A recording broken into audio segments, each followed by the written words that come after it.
The Ask with Kenner Global Languages and Cultures Room is a relatively new addition to Carnegie Mellon. We wanted to see whether we could bring immersive technologies to CMU and use these technologies to learn about language and learn about culture.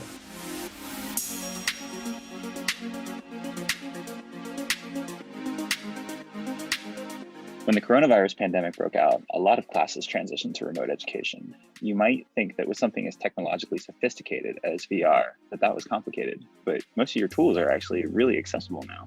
I think just like everybody, when the move to remote learning, we had a real challenge on our hands. So moving online, definitely presented us with some problems, but there are lots of things that we could do and lots of things that we could leverage. That meant that we actually were able to continue just as planned.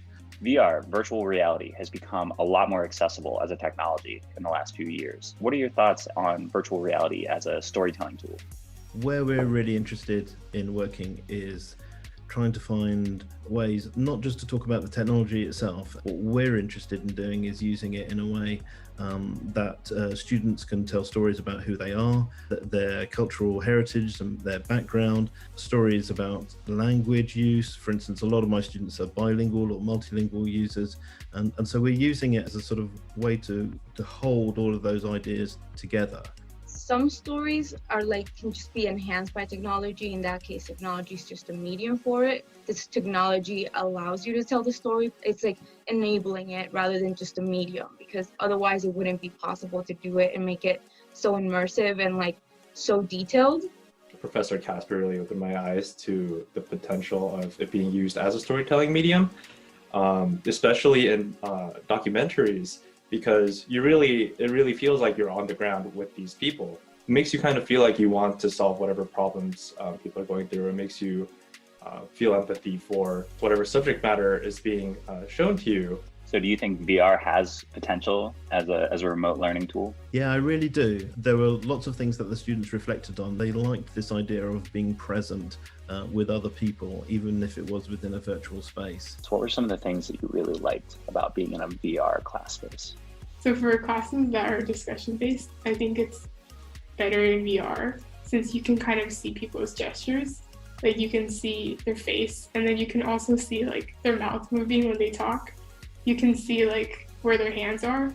And I think when you talk in Zoom, you miss a lot of the opportunity to move around.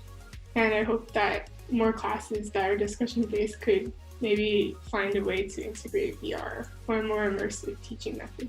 I kind of love how storytelling at its core hasn't changed, but the tools available to us have and evolved. It started with just verbal talking to each other, evolved to writing, evolved to photography, then moving pictures. And now you can really just sit down in a world that's completely immersive. I really am excited to see what comes next. Yeah, I think that we find that really exciting. We teach the basics of storytelling. We talk about story archetypes, we talk about audiences, we talk about how you might create a narrative. But if you're doing it in an immersive space, suddenly there are these new things, these new experiences, these new emotions that you can tap into. In the end, it's there to make them better storytellers.